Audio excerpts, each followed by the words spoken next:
नरेश और टीम और चेतना मैडम आपकी मदद से प्रोग्राम हो पाया, तो thank you so much NIVH की। दृष्टि दिव्यांग को एक जगह से दूसरी जगह ले जाना होता है या सड़क क्रॉस करवानी होती है, तो हमें करना क्या है, हमें अपना एल्बो देना है। ऐसा फूल वगैरह लगाया जाए जिससे उनको पता चल जाए कि वहाँ पे जेब्रा क्रॉसिंग आ गया।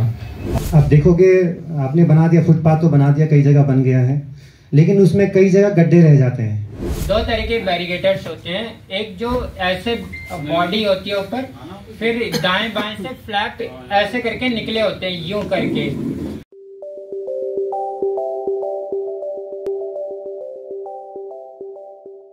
And obstacles when serving as a sighted guide. Sighted guide वो होते हैं जो रास्ता दिखाते हैं, किसी भी दृष्टि दिव्यांग जन के साथ होते हैं। तो मैं इसका एक छोटा सा एग्जांपल देना चाहूंगी। अगर हमारे साथ नरेश जी को आप भेजेंगे मैम, नरेश जी आप आइए।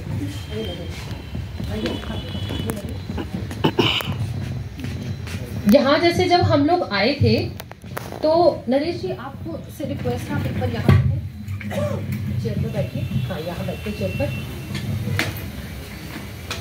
हाँ, जब हम आए थे तो मैंने अक्षय सर को रिक्वेस्ट किया था कि सर थोड़ा सा बता दें हमें कि हम यहाँ के बारे में, तो यानी कि वही describe the setting, environment, return material and obstacles when serving as a sighted guide. यहाँ के बारे में इनको आइडिया हो गया कि ये कहाँ पर है और कौन कौन है यहाँ पर, है ना। एनवायरनमेंट का ये कि क्योंकि अभी हम इनको गाइड कर रहे हैं तो कौन सी चीज़ कहाँ पर है।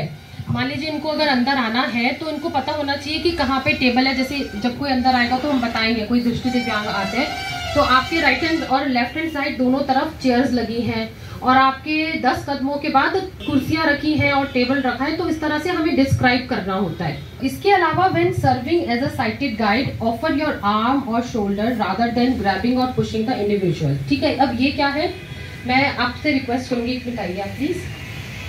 मैं आपको बस इतना करना है, आपको नरेश जी को ना उस दूसरी चेयर तक लेकर जाना है। हाँ, आप लेकर जाइए प्लीज।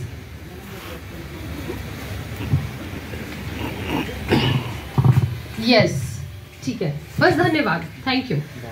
आपका नाम? प्रशांत जी, धन्यवाद। अब इसमें हमें करना क्या है, यहाँ जो एक इम्पॉर्टेंट बात है, जब हम गाइड करते हैं किसी भी दृष्टि दिव्यांग को एक जगह से दूसरी जगह ले जाना होता है या सड़क क्रॉस करवानी होती है, तो हमें करना क्या है, हमें अपना एल्बो देना है। उससे क्या होगा कि नरेश जी को ये पता होगा मेरे कदमों के चाल से कि अभी हम सीढ़ियों से नीचे उतर रहे हैं या हम आगे बढ़ रहे हैं। तो इस तरह से हमें हमेशा अपनी कोनी देनी होती है, रादर देन मैं नरेश जी को ऐसे लेकर जाऊं। चलिए नरेश, ऐसे। नरेश अब कैसे ऐसे कंफर्टेबल नहीं हो पाएंगे। और जो हियरिंग इम्पेयर्ड लोग होते हैं, काफी हद तक जो उनका कम्युनिकेशन होता है वो हाथों से तो होता ही है, जैसे अभी आपने साइन लैंग्वेज देखा, लेकिन वो लिप्स भी रीड करते हैं। ये एक्चुअली मैं NIVH पे इंटरव्यू के लिए गया था, आप लोग को भी बता दूं। और ये नरेश है, ये एक्चुअली दिव्यांग 100% है, मुझे लगता है ना। हाँ जी। पर इसने इतना खींचा मुझे उस इंटरव्यू में तो मैंने एक सोचा कि जब रोड सेफ्टी वीक है तो हमारे अपने लोगों को सेंसिटाइज हो। अगर जब मतलब वो कुछ डायरेक्शंस लेके बता रहा था, मैं इस जंक्शन पे पहुंचा, अब मुझे पैसिफिक तिराया जाना है, तो किस तरीके से मैं पहुंचूंगा, मतलब अल्टीमेटली जब मैं सोचता गया इसको जवाब देता गया तो ये कंक्लूजन आया कि कहीं चल ही नहीं पाएगा ये, मतलब कितना भी हम वो उस टाइप का करें। तो एक सेंसिटाइजेशन प्रोग्राम मैंने पुलिस के लिए रखा कि कहीं अगर हमें दिव्यांगजन दिखते हैं या जो हम ड्यूटी में, एक सिंपल एग्जांपल है, हम लेफ्ट फ्री कर रहे हैं, बहुत पूरे साल भर से करवाने के लिए, पर लेफ्ट फ्री हर दिव्यांगजन या हर पेडेस्ट्रियन के लिए वो खत्म चीज़ है, वो उसके इंटरेस्ट में है नहीं वो चीज़। क्योंकि अगर लेफ्ट फ्री करेंगे या जंक्शन से हम कंटिन्यूस ट्रैफिक दूसरे जंक्शन पे भेजेंगे तो जो बीच में कोई भी व्यक्ति क्रॉस करना चाह रहा होगा वो कभी नहीं कर पाएगा। सर्वप्रथम आप सबको मेरा गुड आफ्टरनून।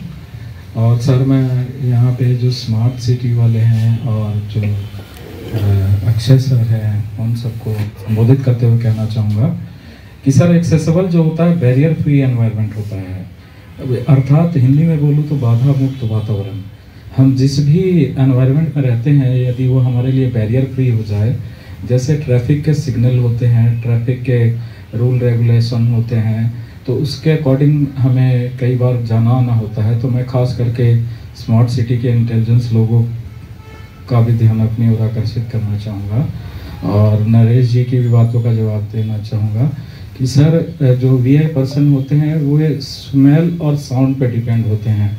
तो जहाँ पे जेब्रा क्रॉसिंग होते हैं वहाँ पे कोई जैसे हल्का सा कोई साउंड वो प्ले किया जाए या वहाँ पे कोई गुलदस्त जैसे गमले होते हैं, थोड़ा सा स्मेल वगैरह का कोई ऐसा फूल वगैरह लगाया जाए जिससे उनको पता चल जाए कि वहाँ पे मतलब जेब्रा क्रॉसिंग आ गया, और हमें भी पता चल जाएगा और साथ में एक एनवायरनमेंट के लिए भी ये काफ़ी एक अच्छा मैसेज रहेगा कि वहाँ की सुंदरता भी बनी रहेगी और जो भी वहाँ से डिसेबल पर्सन या जो भी दिव्यांगजन वहाँ से पार होंगे उनको भी सहूलियत होगी। क्योंकि हाँ, दूसरा पॉइंट ये भी है कि जैसे देखिए ट्रैफिक के कई सिग्नल होते हैं, तो अभी एक संकेतवाचक जो साइन लैंग्वेज का होता है, तो वहाँ पे भी मैं स्मार्ट सिटी वालों का ध्यान आकर्षित करना चाहूँगा कि अगर संभव हो सके तो वहाँ पे छोटे छोटे से एक जैसे जो टीवी टाइप के होते हैं या हल्का हल्का सा उसको ऐसे फ्लैश करके प्ले किया जाए जिससे कि मान लिया जाए मास्क लगा हुआ है तो वो तो हमें तो नहीं देख सकता, लेकिन अगर हम माइंड का प्रयोग करें तो अगर उस स्क्रीन पे देखेगा एक हियरिंग इम्पेयर्ड पर्सन तो वो उसको जल्दी कैच कर सकता है, वो उसके लिप्स भी देख सकता है। उस स्क्रीन को ना तो मास्क की आवश्यकता होगी और ना ही वो किसी के लिए वेट करेगा, वो जल्दी से जल्दी अपनी बातों को पूरा कर सकता है। Thank you sir. जी, अब Negi sir ITN ATA instructor है, मतलब सर आप अपना थोड़ा सा इंट्रोडक्शन देके फिर बताइए प्लीज।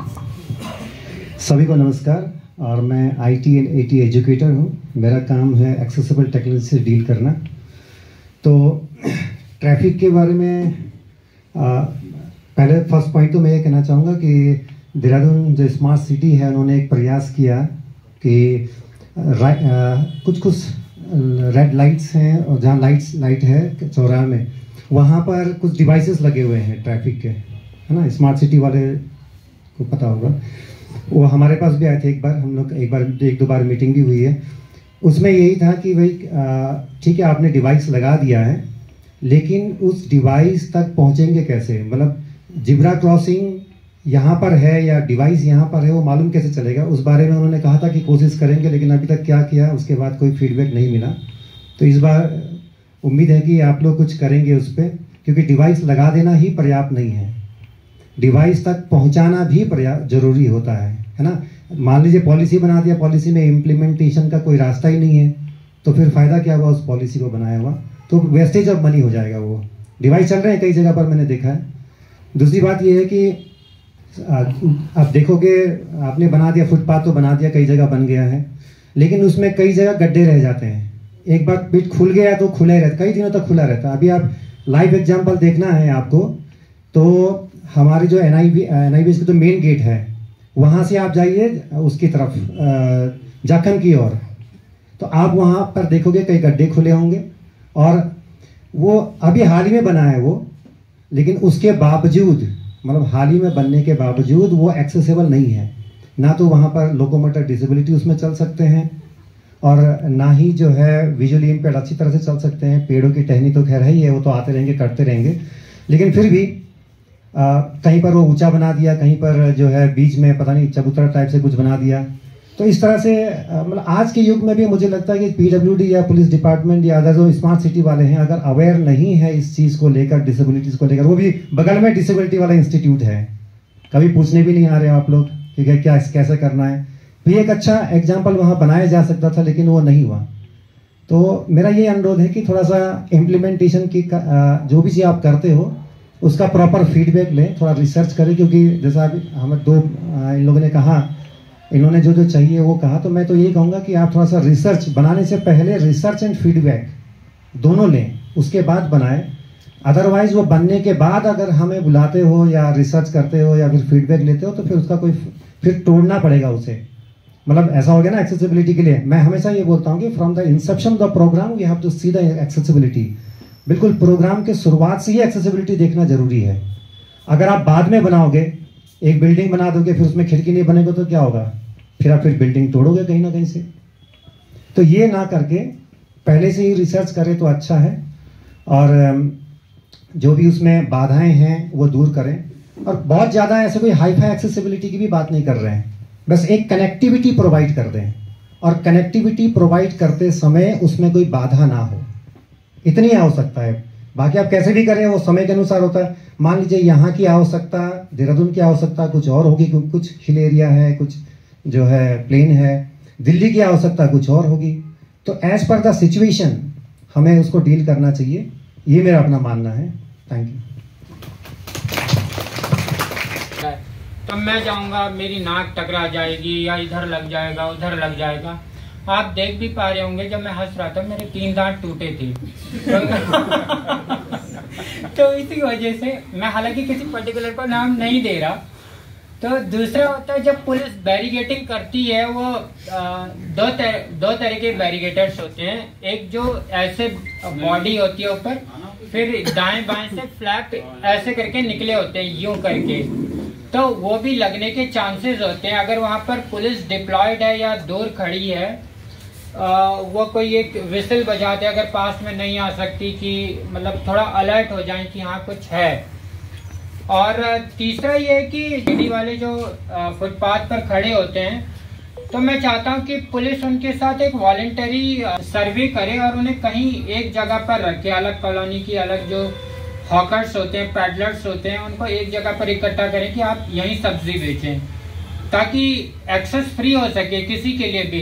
ये चाहता हूँ कि आप जब भी बाइक रोकें, अपने फ्रेंड्स को कहें या अपने को कहें कि वो जो भी व्हीकल है वो जेब्रा क्रॉसिंग से पहले हो, और ज्यादा हॉर्न भी नहीं बजाना चाहिए। कान में बहुत प्रेशर आता है। आप लोगों की भी कोई पीछे से बजा रहा होगा, आप भी कहें अरे बंद करता नहीं करता, आप मोटे हट्टे कट्टे होंगे, डांट देंगे। पतले दुबले होंगे, मार खा के वापस आ जाएंगे जैसे मैं आ जाता हूँ। थैंक यू नरेश और टीम और चेतना मैडम, आपकी मदद से प्रोग्राम हो पाया। अब चौहान साहब की टीम जो कंक्लूजन निकाले पुलिस के लिए मैं ये कहना चाहूँगा, जो बातें इन्होंने बताई कि गाड़ी पार्क कहीं हो जाती है या जंक्शन पे जेब्रा क्रॉसिंग पे आके गाड़ी खड़ी हो जाती है। अगर आप लोग बहुत सारे लोग जंक्शन संभालते हो 8-8, 10-10 घंटे दिन में, मैं भी मानता हूं कि हम ये 2-4 दिन में या 6 महीने में हम एक्सेसिबल फ्री देहरादून तो नहीं बना सकते, बट जितना हम इस एक्सेसिबिलिटी को नजर में रख के जंक्शन या कोई ट्रैफिक की जो भी कार्रवाई वो करते रहेंगे, 100 में सिर्फ एक दिव्यांग है जो उसको यूज करने वाला है, बट वहां पे बहुत ज्यादा सीनियर सिटीजन रहेंगे, लेडीज रहेंगी, चिल्ड्रंस रहेंगे और नॉर्मल लोग भी रहेंगे जिनको इसका बहुत ज्यादा फायदा होगा।